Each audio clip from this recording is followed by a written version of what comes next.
What crazy times we are living in right now. However, I think this is just if we look around and see what's going on in the world today. Obviously, I'm referring to this point in time right now where we are on lockdown. Call it what you will, quarantine, call it martial law if you really want to, call it stay-at-home order, shelter in place, what have you. It's crazy to look around and see what's going on in the world today, and I consider this just a symptom. It's a symptom of a decaying culture. It's a symptom of how each and every institution that we hold dear as infrastructure in our society has failed us at the core of being a human being. Because as we look around right now, what we're seeing is a state in which people are 100% completely dependent on an external source for their own power, for their own happiness, for their own comfort, and for their own safety. And I must say this is absolutely 100% quite sad. In the context, just to add a little context here of what really pushed me over the edge when wanting to discuss this topic is, as I was driving around the other day doing my essential duties, seeing all the billboards, seeing everything out there that's being pushed to people to tell people to stay at home, stay safe, and save lives. That is the euphemism that is being used in order to tell people to stay home and to not push back against this Orwellian nightmare that has been created for people. And the sad part is, like I say, so many people are sitting here and just gobbling it up like crazy. Oh, I don't want to go out. I'm going to wear my gloves and masks. I'm going to do this. I'm not going to meet up. I'm not going to push back because guess what? What if I'm the one who contracts this virus and then I pass it around and then it results in someone's death? For that, I say, that is way too heavy of a burden for any one person to carry. This what if trap that people fall down. And all it comes down to is fear and control.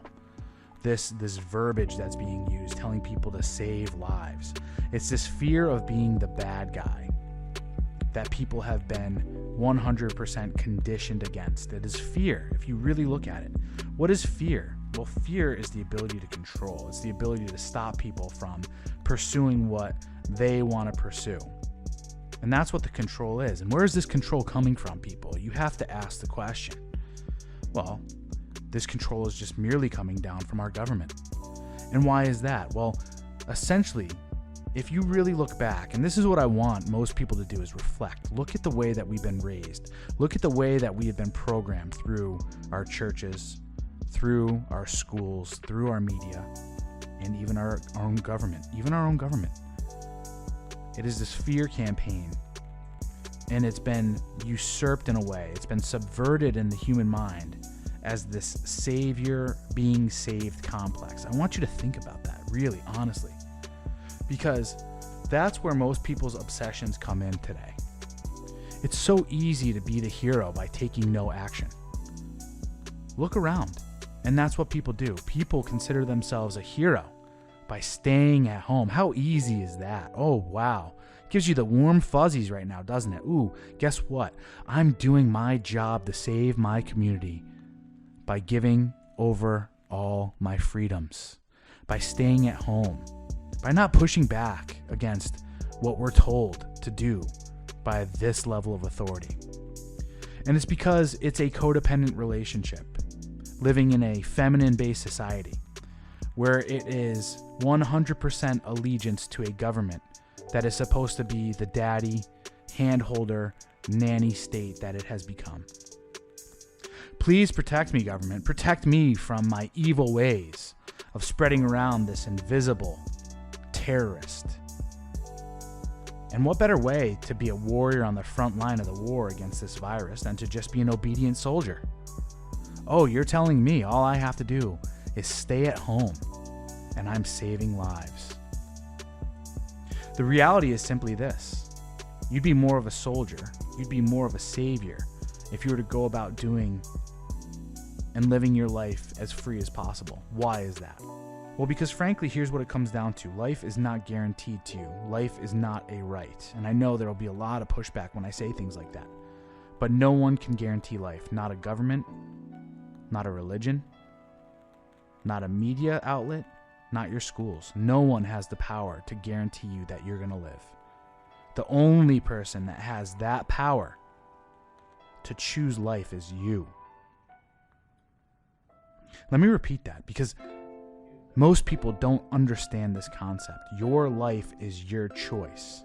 And that's the beauty of life, especially in being an individual, is that you get to choose how you live it.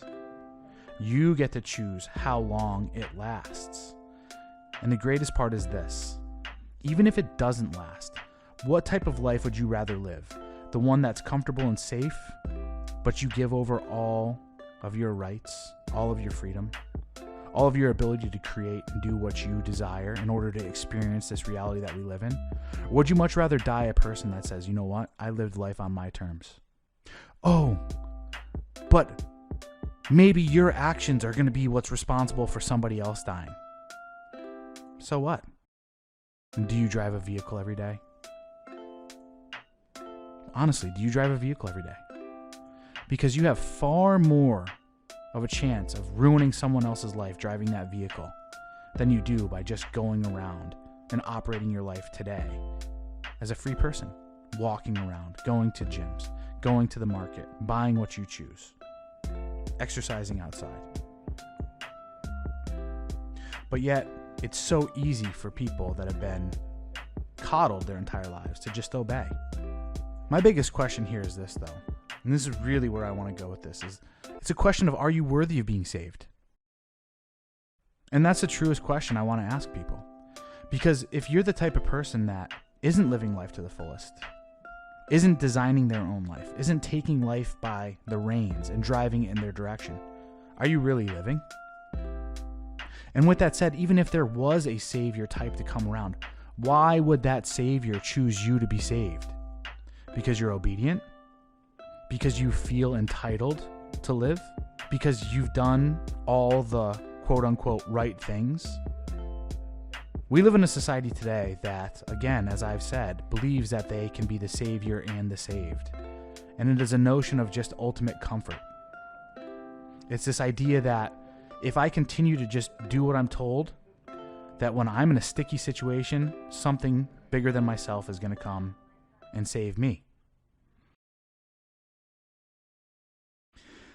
That is essentially a codependent relationship with a covert contract.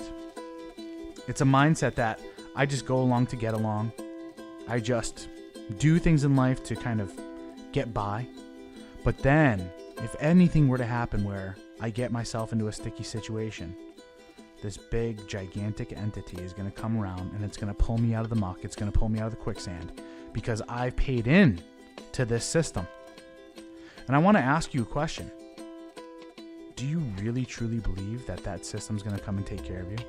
Look around right now. Your 401k, your pensions, Social Security, Medicare, Medicaid, the banking systems, all strip the money. All your savings, all your retirement. Every system that you've bought into up to this point is being removed from you.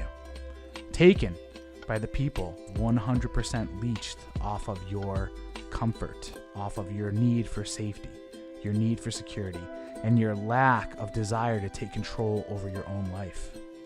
So I beg the question again, are you worthy of being saved? If you're the type of person to buy into these systems that's believed this way, I have a harsh truth for you. I really do. The answer is, and I think you know it, you're not. Why is that? Ask yourself, why am I not worthy of being saved? And it's because you have not taken ownership of your life. You've built nothing. You instead have sold other people out for your own benefit. And it's a scary thought to think about. It's why we're in this situation right now where there's so many people that are willing to rat on their neighbors for trying to live a free life because of other people's fear, because they want to control the outcome, because they want to control when they die. These types of people are the most authoritarian, tyrannical, and nefarious individuals on the planet. And they are not worthy of being saved.